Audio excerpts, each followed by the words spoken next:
What's up, everybody? Welcome back to another episode of Titletown South Florida, the Miami Herald's high school sports show. I'm your host, Andre Fernandez, deputy sports editor, joined once again by my buddy, my good pal, Mr. Everything at the Miami Herald, Jordan McPherson. It's time. We finally have reached the end of the yellow brick road. Maybe it's a garnet and gold road. Maybe it's a green and orange road. Actually, it might be a green and orange road because it's going to be at Florida A&M. State championship week is here, Jordan. Most exciting time of the football season, and we have five teams competing for state titles. But how you doing, my friend? How's everything with you? Yeah, doing well. Again, final week of the season. It's hard to believe it's here, and yet at the same time, it's hard to believe it took this long to get here. But at the end of the day, it's about what we expected. We have a team in all four of the class, at least one team in each of the four classifications, where we had a chance for a Dade or Broward team to be in, guarantee at least one champ. A chance to once again have someone in all four classifications. Gonna be a busy week for you up in Tally, isn't it, Dre? Yeah, well, I'm greedy and I'm a lunatic like that. I like the extra work when it comes to football, and I wanted 7 teams, but hey, American Heritage tripped up at the finish line, and Monarch ran into a monster that we'll talk about later on. And now it will face Columbus in that Forum Championship. I think it might be a cobblestone road. There's a lot of those cobblestone roads up in Tally. Yes, sir. Pretty much. I love that Midtown. Can't wait to go back to my former stomping grounds back when I worked at the Tallahassee Democrat. It'll be good to see everybody again. But this show is about the state football tournament, and Jordan and I will dive in to a comprehensive look at that. Remember, if you're watching this show, you can see it, of course, MiamiHerald.com, and catch it on YouTube as well. We appreciate everybody, as always, watching and listening and everything on the support they've given us throughout the past few years and, of course, this season at Titletown South Florida. But we start usually with a recap. But Jordan, I wanted to dive right in. We're gonna basically do this looking at all 4 games that involve Dade and Broward teams, and a little bit of a peek ahead, talking some recruiting because signing day right around the corner, 2 weeks away, and it looks like another big one. Obviously, replete. It doesn't even is a word that doesn't even do it justice to say how much talent will be signing on that day as usual in Dade and Broward. But remember, one quick thing: if you can't make it to Tallahassee to watch these games in person, one time for Bally Sports stepping up. Once again, I know we did that last time, but again, it's good to see that these games will be on TV because, let's be honest, we like flaunting. We call this show Titletown South Florida for a reason. The best of the best are down here, and people are going to see it again this week. 13th year in a row that we advance at least 4 teams to the state finals, and this could be a 4-game sweep of the Metro Division. Once again, I mean, I think a lot of it hinges on Columbus because they have the toughest matchup of all of them, but definitely a possibility. So let's go into those matchups right away. I mean, we're going to tackle it in the order in which these games will be played chronologically. That'll leave us with that one Dade Broward final to talk about right at the end. So we'll start with Thursday, 10 a.m., bright and early. Eat your breakfast early, Chaminade, as you are there for the 8th consecutive time state record, taking on familiar opponent, Clearwater Central Catholic, the team they defeated last year in that same matchup. Chaminade has to be considered. I mean, I don't know about Mount Rushmore. That's hard to say with all the great teams we've had over the years. But if you're making a list of some of the greatest of all time, I think this Chaminade team has a claim to be considered among them. When you look at players like Jeremiah Smith and Zaquan Patterson, I mean, we're going to show you some highlights here. This highlight right here is still my favorite catch of the season by Jeremiah Smith. Take a look.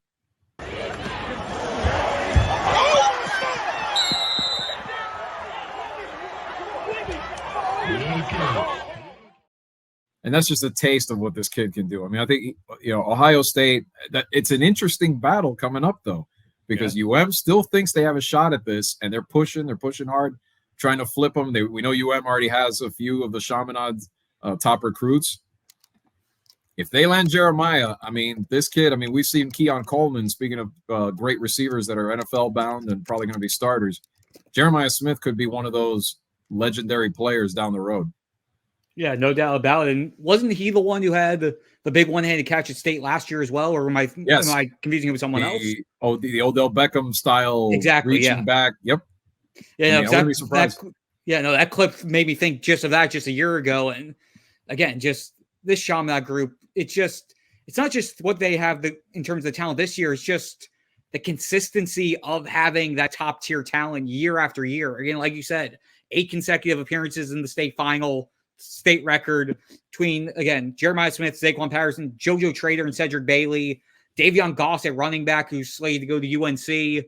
They've just, their offense year in and year out, it just seems like every time they send somebody out to a big school, they just have another person waiting in the wings. And it's just seeing that, just them recycle and reload. It's been fascinating to watch that develop over basically this past decade. Yeah, and credit. Look, I mean, people can say it's talent acquisition, but I don't care how much. An amount of coaching is there, an amount of knowing how to make your team mesh, especially when you're this talented like they are. Hats off to Damian Jones and his group, because to stay that consistent. And you know what? Anybody that says it's because they're in 1M hasn't been paying attention, because this team went through one of the toughest gauntlets you've seen for 7 weeks at the start of the season, which just validates them even more. And this isn't the first year they do that. They've done that year in and year out. They've been in the Broward Showcase since its inception. They've been playing national opponents. It's a shame.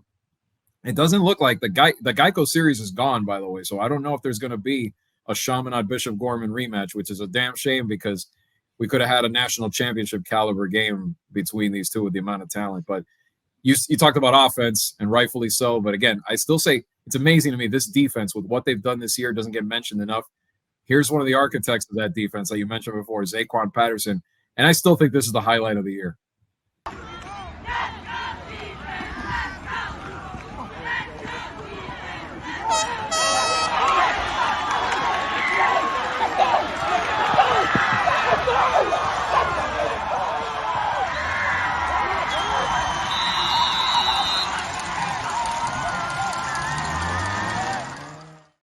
I mean, that went Sports Center top 10 that week because it was so good and just muscles away the ball.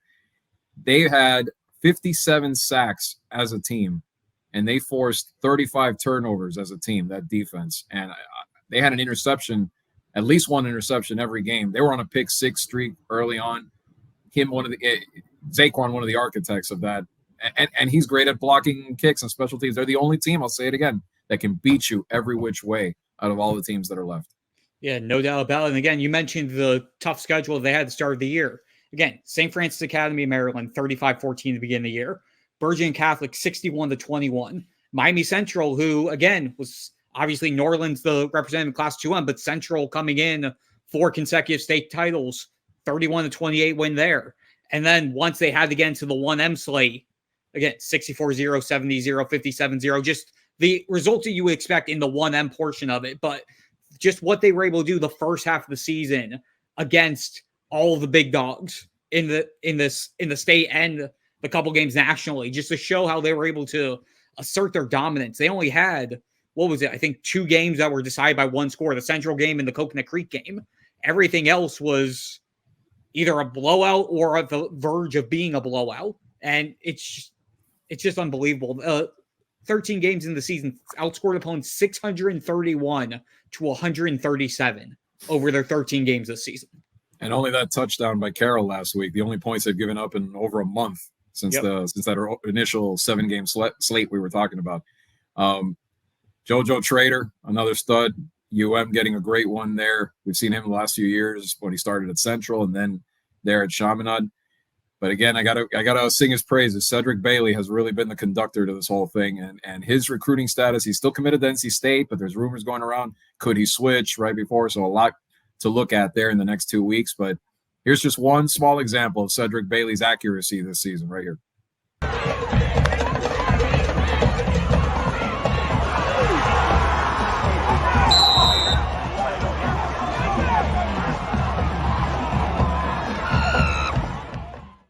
I mean, he can throw deep. He can throw the underneath route. His touch has gotten better. I mean, that play right there zipped it between two defenders to Jeremiah Smith for a touchdown. That was in the Central game. Kid deserves a lot of credit. I think a lot of people thought it was just, on autopilot. Dink it to this guy, throw it to that guy when you have so many weapons around you. But this kid is good, and I think he's going to have a great career at the college level. And you mentioned Goss, in that backfield. What a horse he's been for 3 or more years now in that backfield. He became the workhorse of their sophomore year, and he's just kept it going ever since. It's been absolutely dominant. And again, just added that extra layer to it. Because again, with Bailey and with the receivers around them, then when you also have a run game that you have to defend, you can't just send 6-7 guys deep. You can't just stack the box either. It's you got to basically pick your poison at that point every single play. Yeah, and Clearwater Central Catholic is no slouch, though. Let's give credit where credit's due. They're 13-0. They came down and they beat the crap out of a really good Cardinal Gibbons team, made them look completely outmatched in that game. A big reason is Jershaw Newton, who was in that championship game last year and made some plays and kept Clearwater in it for a half. And, 3-star recruit, probably one of the best dual threat quarterbacks in the country. When you look at, he's got nearly 2,000 yards passing, 14 TDs, and then 1,020 yards rushing, and another 13 touchdowns. He's the conductor for the Marauders on the other side of the ball. And he's got two really good receivers, and Shamar Rigby, who's going to Purdue, Caleb Goodlow, a 3-star recruit, uncommitted, but another one that'll probably land somewhere on the FBS level. And then that defense will have its hands full, I'm sure, but they do have talent. That's safety Andy Jaffe is committed to Ole Miss, so an SEC prospect there. It's not a pushover team, and Chaminade knows that. But this team, just the way they've been playing, with the focus they've been playing, I just can't see them slipping up. I think it's pick time, and I'm going to go with Chaminade to complete the deal here and end up with their second three-peat of the past 7 years. What do you think? Yeah, I've got to agree with you. I think it's going to be somewhat similar to last year. It'll be a competitive first half, and then I think Chaminade's just going to be able to just bear down and be able to just do what it wants to once by the time the second half rolls around. I think Chaminade takes it. It'll be a convincing win, but it won't be a blowout. Yeah. And the Lions at that point, they are climbing the ladder in terms of state titles, getting up there pretty soon. I mean, they're not obviously at St. Thomas's amount, which leads the state. But again, credit to this program. They did it back in the day with Mark Guandolo, and they have found a way to make it even more impressive now with 8 consecutive seasons, at least playing for the state title. So that would be one right there. Now, here comes Friday, 3:00. And like I said before, toughest obstacle for any of the teams down here this week. Columbus against the Jacksonville Mandarin team that I saw last week, and they are legit. This is a rematch, Jordan. You covered that game, right? I covered this one, yeah. Yeah, back in 2018. Tell us about that. So that was my first year on the high school beat. 2018, Columbus was undefeated going into that. They were 14-0, and then Mandarin just stuck it to them early on. Carson Beck, quarterback who's at Georgia right now, was committed to Alabama at the time and then moved over to UGA afterwards. He had 5 touchdown passes. Literally, Columbus's defense, which was dominant all year, had no answer for him until the end. And then Columbus, fourth quarter, final 10 minutes, gets 2 touchdowns, gets it within 2 points, 2-point conversion attempt, trying to hand the ball off to Henry Parrish, now at the University of Miami. He gets stuffed at the goal line, trying an onside kick, end up falling. I think, if I remember correctly, final score was 37-35. Columbus was absolutely heartbroken. That was also the year, fortunately, where before the season, Ari Artiaga passed away in the car accident before the season. They devoted the season to him. They thought they had everything in place. They fell basically one drive short. They ended up winning the state championship 1 year later, but that was the year where everything really started coming together for Columbus. You were able to really start seeing when that everything was beginning to click. And then 1 year later, Dave Dunn comes in, finishes the job, gets their first state title, and they've been a perennial contender since then. Yeah, that was Chris Merritt's last game as Columbus coach. Yeah, went on to coach at doing well now at Bryant University. I'm sure he'll be watching this weekend, or at least paying attention to it. But I'll put it this way. It cannot be a shootout this time if Columbus wants a chance to win this game. They have to run the ball. The key, like we've said all year, replacing Cedric Irvin's got to be a guy like Agam Adai. Probably one of his best games of the season was this past week in the win over Tampa. Plant had a touchdown early on, and here's a look at Adai's score.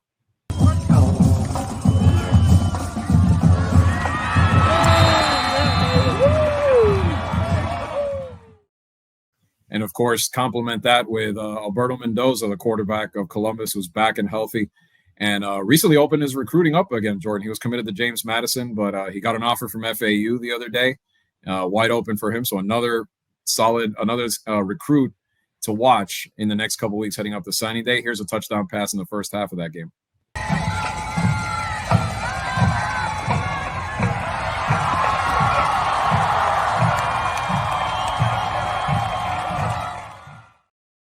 So if they can balance that offense, the defense has to play big. And Dalen Russell, the University of Miami commit, has done that all year. Here's a sack he had in the game against Plant. Good job, Time out! And then Edward Bandy can balance that backfield too. I mean, we talked about Agaman Adai a lot, but Edward Bandy's been a playmaker for them. Here's a touchdown he had late against Plant.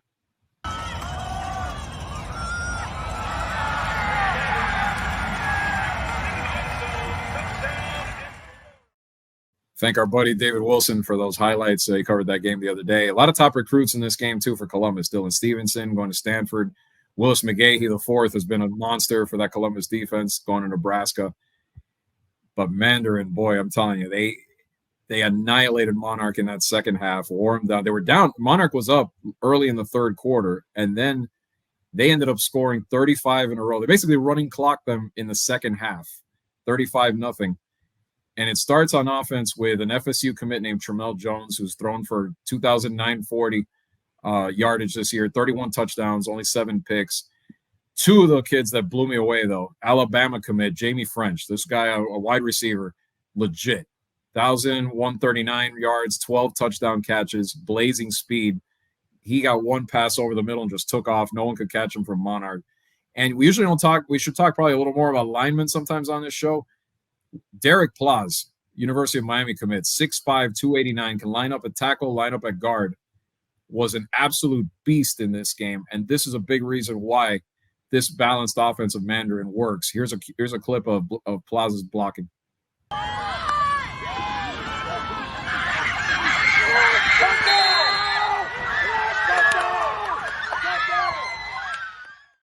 If you didn't notice, it was big 52 there that looked like every play he looks like he's a couple of yards ahead of the line, because that's how much push he gets after he plants his opponent on his butt pretty much. And it's a big reason why Mandarin has a tandem of running backs, Tion Weish and Deshard Westcott, both over 1,000 yards this season. It's Plaz's blocking. And on defense, 4-star prospect that they have back there, Drake Stubbs, 84 tackles, 6 INTs, 3 fumble recoveries this year. Returned this fumble for a touchdown against Monarch.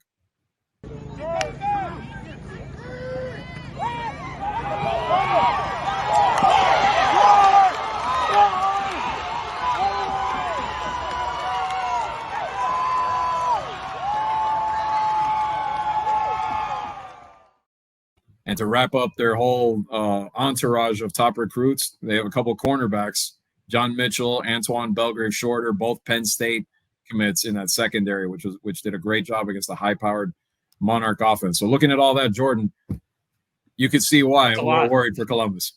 Yeah, no, definitely. It's going to be a heavyweight matchup. I mean, these are two of the top teams in 4M. Mandarin, obviously, very successful season. Columbus with a very successful season as well, having to play the big dogs down here. Columbus's only 2 losses this year, Homestead and Norland. Norland obviously competing in 2M. Homestead, if I remember correctly, Alberto Mendoza, he was either got hurt during that game or was out that game, correct? Yes, it was that game. He ended up throwing 4 picks after he, I think it was a slight fracture in his finger, and he just lost his touch because of it. He finished out the game, battled through it, but just wasn't himself. But since then, since he got back and it's healed up, he's started to play better. Yeah, so I mean, it's going to come down to really which offense is able to control the game the most. If, like you mentioned, if Columbus is able to have the balanced attack and able to control the clock, I think they'll have the edge here. This is probably going to be the most competitive of these 4 games, that we're paying attention to up at State. This really could be, it feels like it's going to be a toss-up type of game here. I mean, I think Columbus, can they win it? Yes, but everything has to go right. I think the defense has to play lights out, which they're very capable of. But the offense is the key. Like, they need to move the football. It needs to be like the other day where they came out first drive. Mendoza broke a big run, I think 60 yards or so, and that just completely just set it up for their offense. They were able to run the football. If they can do that, because Monarch did move the ball on Mandarin for the first half, and then for the initial moments in the third quarter, and then they just fell apart. So they have to sustain, and I think Columbus is a little better equipped at doing that because of the running game, because Monarchs' running game really was non-existent. It was all through the air. Columbus has a little more of the tools to do that. Now, something keeps telling me maybe this is the one game out of the 4 that maybe I should pick the other way, but I think Columbus can pull it off. It just would have, like I said before, I think it just everything has to work. Everything has to be in sync for them. Yeah, I'm in the same boat as you. I'm going to go against the sweep. I think Mandarin's going to get it. I want to see Columbus win. Again, that's one of the teams that since I started in 2018, that's one of the main schools, especially on the Dade side, that I've followed in terms of just the coverage side. I normally stay up in the Broward side, but the Dade schools, Columbus was one of the schools early on that I did a lot of the coverage with. I want to see them be able to get another one, especially after the way that 2018 season ended. I think Mandarin's going to have one too many good plays that's going to put them over. Yeah, if they give up the big plays, and even more importantly, like with most games, if they turn the ball over, then forget it. It's not going to work. And Mandarin can turn that thing into a blowout just like that. Yeah, like you said, I think it would be good to see. This team has never won back-to-back titles. I mean, only a few years ago, they were still in the drought of never having won it, period. And now they're a 2-time state champion. So, they spoil you quickly with that. But at the same time, you see all these other powerhouses that have put together strings of championships. And you almost feel like Columbus at some point, whether it's this year or soon, will get to that point where they're that kind of a team. But here's the opportunity, but it won't be easy. Now, real quick, before we get to the final 2 games we're going to talk about, we want to mention our Player of the Week polls. They're up and available at MiamiHerald.com. Remember, you can vote as many times as you want. They're not behind the paywall. Some good candidates as usual this week in Dade County. We're going to talk about this kid in a little bit. Juan Rodriguez, the running back for Miami Norland, 195 yards and a touchdown on 25 carries. He's kind of like one of the unsung heroes for this run that Norland's been on this year. Helped them beat Bulls 28-7. Joshua Townsend, we love us some Joshua Townsend on this show. 247 through the air last week, 3 touchdowns, ran for another. Huge win for Homestead, beating Orlando Jones for the second season in a row to get to state. And then a few non-football candidates. Emma Esparza scored 48 combined points to lead the Palmer Trinity girls basketball team. Palmer Trinity off to a good start. Beat Norland, beat Palmetto, beat Carrollton. Some good wins for the Falcons so far this season, thanks to Emma and company. Becca Baldelamar for LaSalle girls soccer scored a hat trick to beat Chaminade. Isaac Herrera, boys soccer standout for Coral Gables, had both goals in a 2-0 win over Varela. And then in Broward County, Jordan Lyle, mentioned that name a lot this year. St. Thomas Aquinas running back, 131 yards and 3 TDs on only 11 carries as Aquinas rolled up another team, 50-14 over Tampa Gaither. Cedric Bailey, who we mentioned before, 4 touchdown passes in that 47-7 win over Archbishop Carroll to send Chaminade back to state. Jeremy Elizy for Pembroke Pines Charter boys basketball was all-county last year, 23 points to lead the Jaguars to a win over Western. Keep an eye on Pines Charter. They might be right back in it this season on the basketball side. And Jillian Milfy for American Heritage girls soccer recorded a shutout in a 1-0 win over Boca Raton. Boca Raton those Boca teams are always powerhouses in girls soccer, so that's a good early win for the Patriots. So vote as many times, like I said, for who you believe should be the Player of the Week in Dade and Broward. Now we switch back to our preview again. Norland, they got there. You picked it, Jordan. I got to give you credit. I wasn't sure, but you went with your gut, and it paid off. Norland got there and last week took care of business against Bulls. Now you got a good look at their opponent, which pulled off one of the biggest upsets of the playoffs so far. But Norland going for 15-0 would be the first state championship they've had since Duke Johnson's team in 2011. We love some Ennio Yapur on this show, and here's one of his many highlights this season, just to remind people how good he is.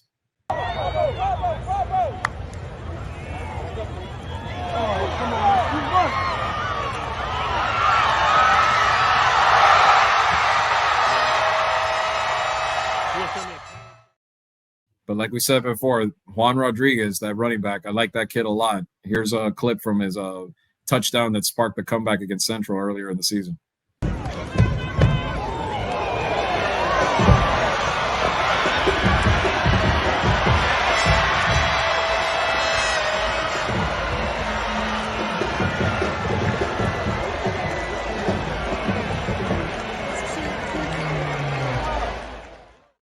mean, that's the thing with this team. They have so much speed. I mean, it's not just Ennio when he can throw the ball, but the receivers are fast.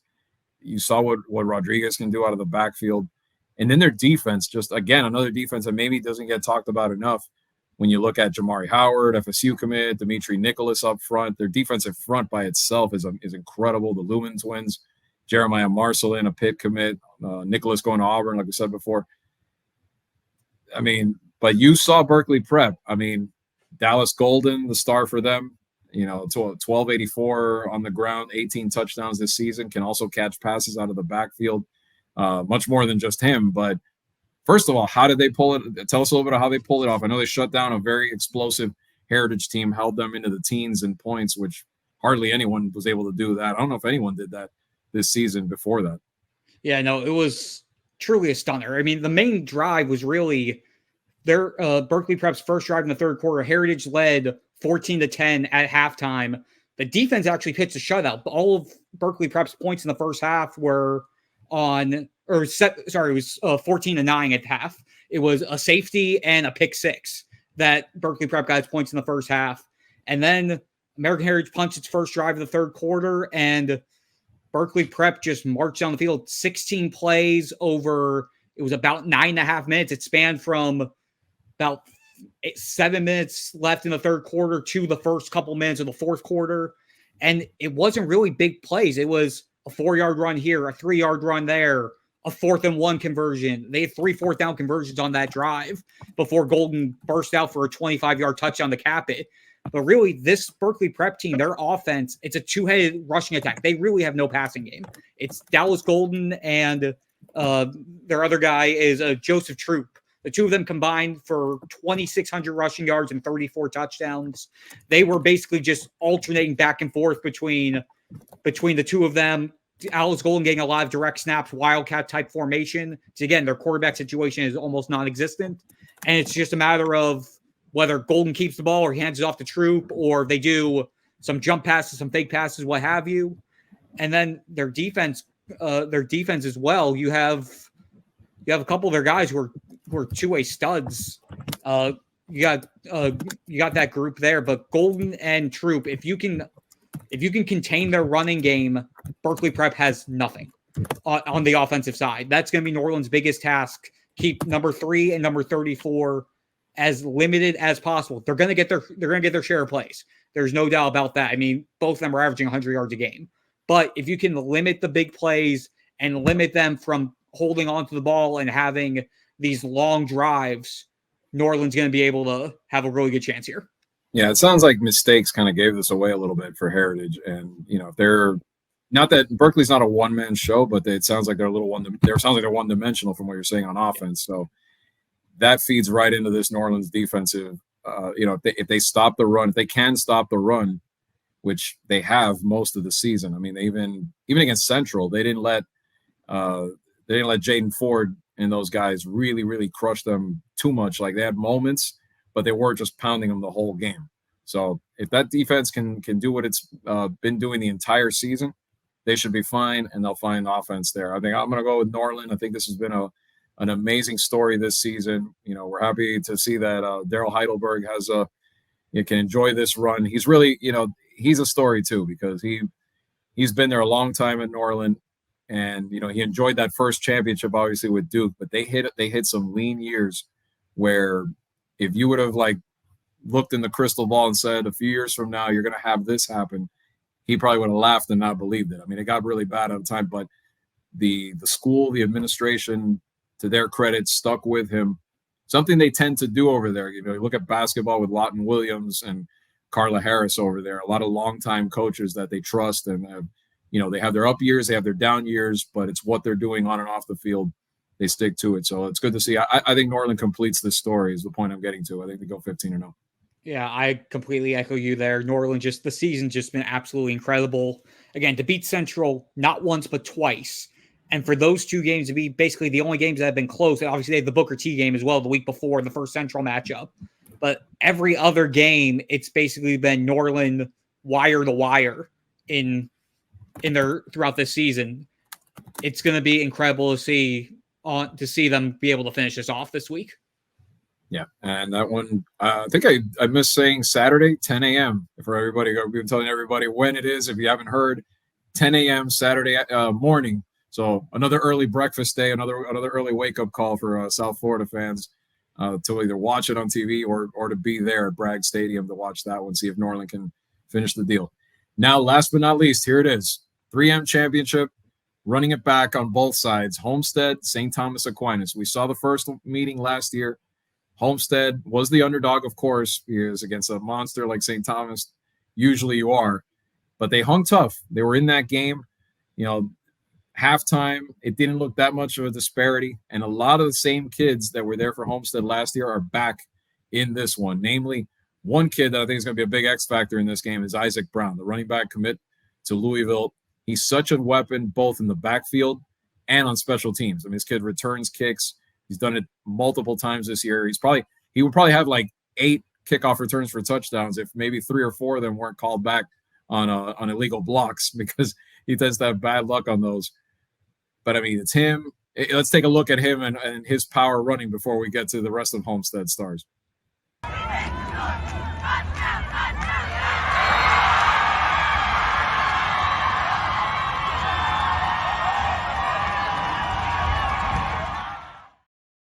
I mean, last year I thought he was underutilized. This year they really have deployed him as a weapon, and that was the win against Columbus. By the way, we're showing you a few of the highlights from there.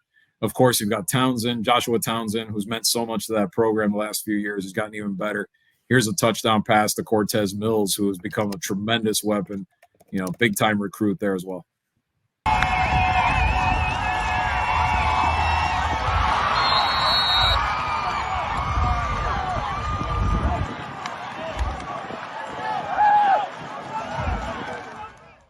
But St. Thomas, monstrous as ever, is what they look right now after they've been just steamrolling people throughout the postseason. Actually, for the last 2 months, it's not like over and over saying the same thing. But since that close call with Coco, that whatever you want to say about how it ended, they've just been mashing people. And so many recruits to talk about here, Jordan. Chance Robinson, wide receiver going to UM. Of course, Lyle, we mentioned before, Ohio State. James Madison going to Missouri. On defense, you got Ryan Mack is there, also Miami commit. In the backfield, also Stacey Gage going to UCF. Romanos Frederick also going to UM. Earl Culp, a Purdue commit. Nicholas Rodriguez. It goes on and on. A typical ultra-loaded St. Thomas team that's deep up front and in the trenches on both sides of the ball. To me, this game, that's what Homestead talked about in the offseason. Can they bulk up front to stand a team like Aquinas? We'll find out. We'll find out in this game. I mean, the bottom line to me is this team, I even criticized them on this show, way too many mistakes, way too many penalties. When they can avoid that or limit that, then they become that elite caliber state championship type team. And they did that a little bit better this past week and probably had their best performance in over a month in beating Jones. So can they replicate it? I don't know. I think St. Thomas, until proven otherwise, the way they're playing, I think it's time for them to make history. They're going for their 5th in a row. It would be yet another milestone in that storied program's history. I think they do it. Homestead will have a chance, but the only way they can somehow pull this off is if they're not committing 15 penalties with 8 of those being costly ones that keep the chains moving for the Raiders. Yeah, I agree with you there. Again, this is Aquinas' game to lose, but even regardless of that, just want to you got to give a shout out to what Homestead did this year, again, with Ronnie Thornton taking over as head coach, Philip Simpson, longtime coach, leaving after last season, after they made it to state last season, and him being able to keep that entire squad together, to keep that group what it was, and to make sure there was minimal losses from the group. And they all stuck together. They said their goal was to get back there and try to be able to finish business. They have the chance to do it, and the fact that they were able to get back there, regardless of how the game ends up, you got to tip your cap to what the Broncos were able to do this year.